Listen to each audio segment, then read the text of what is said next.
Morning. Good to have you in ET now. Pankaj, the fact that, it's a bright runway for real estate is not quite unknown, but consistently you see excellent performance from these stocks. Has the market not already priced in that it's going to be a great next 5 years for realty? Yeah, good morning. So real estate, if you see the sector as was in a downtrend for a very long period between 2012 to 2021. And the last 2 to 3 years, we have seen the volumes picked up. This is largely led by the pent-up demand that we have seen and the consolidation theme that we are seeing in the sector, especially post-RERA. And if you look at the sales volume of the companies, they are at all time in the Q2, especially our coverage universe. And if we look at the inventory in the system, that is at a lower level. We have 1.5 years of inventory. So that indicates the demand is still strong. And if you look at the sales versus your launches, so sales are more than the launches that we have seen the trend.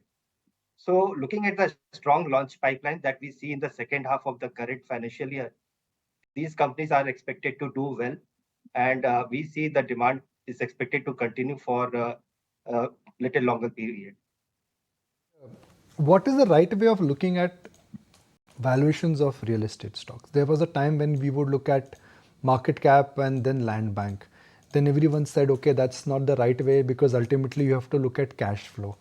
Now we are talking about P multiples. So as an investor, if one has to judge, and I'm purely talking about investors here, I'm not talking about the real estate sector per se.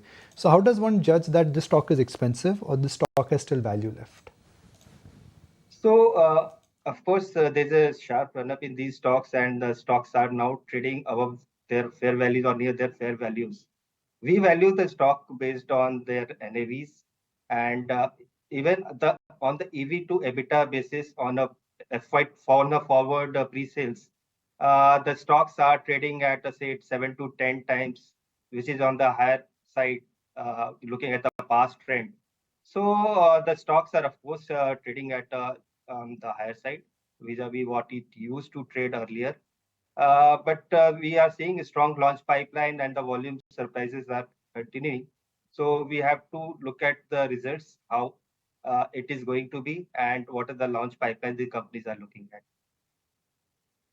What you're getting then, Pankaj, when it comes to the outlook for the year ahead, because the sense is that perhaps we will see this luxury demand that is prevailing right now only continuing. That demand will continue to remain undeterred going into the next year. Are there select pockets or select cities where you see a pricing advantage taking place?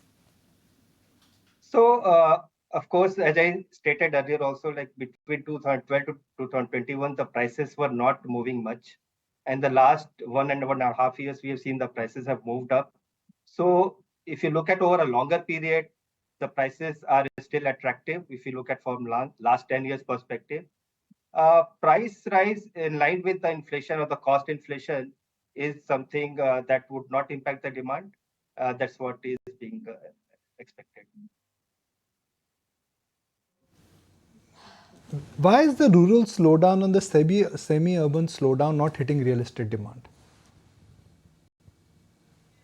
So if you look at overall affordability factor, so the affordability factor is still in favor of the most of for the sector, and the demand that we see because see, we are mostly looking at the companies which are listed, and the consolidation theme is there. So and these companies are largely into larger cities, and there we still see the demand are good, and that is not got affected. To look at buying real estate stocks now, would you be looking at pan-India players? Would you be looking at companies which have a blend of commercial and residential? What should be the best port of call? Because in real estate, there are a variety of companies. There is a Bombay Dyeing, which is a mill becoming a real estate. There is a Century Textile, which is a mill which has become a real estate.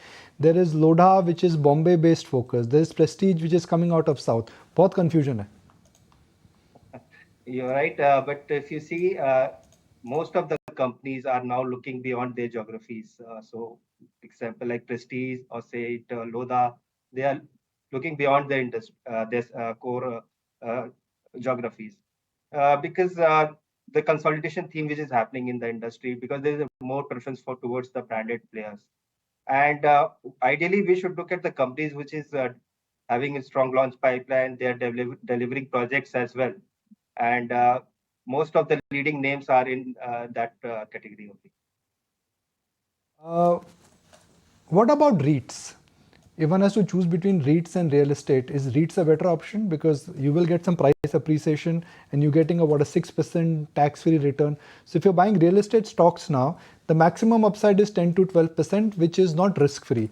In REITs, you get a potential upside of 6 to 8%, which is risk-free and tax efficient. Yeah. So both are different segments. Of course, on the what we are talking about is the developmental projects, the companies which are into developmental business, and the other category is the REITs, which you rightly pointed out, where we get a fixed kind of returns. So both are different kind of investment basket. So if someone is looking for a very steady kind of returns, then the REIT is an option, of course. On the commercial side, we have seen the occupancies are stable, and now the recent some policies on the SEZ that the denotification of SEZ areas, that is positive for the commercial real estate developers. But this will take some longer time for absorption as well. But of course, both are different from different set of investors. Pankaj, the other thing is it's not just real estate, but the entire ecosystem that comes with it, right? Especially when it comes to home improvement / home building. Anything out of that you like? So in the home improvement space, we cover companies in the tiles and the PVC pipe segment, and we've been positive on the names of Supreme Industries and Kajarian.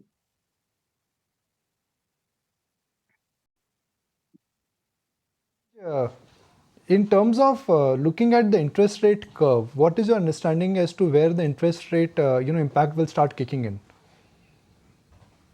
If you look at the last 1.5 years, the interest rates have been hardening, but that has not been impact on the demand as such.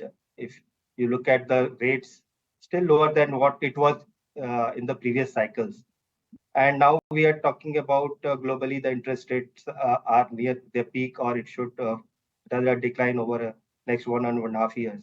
So and based on our studies, we see little correlation of interest rate on the overall demand and the performance of these companies that we cover.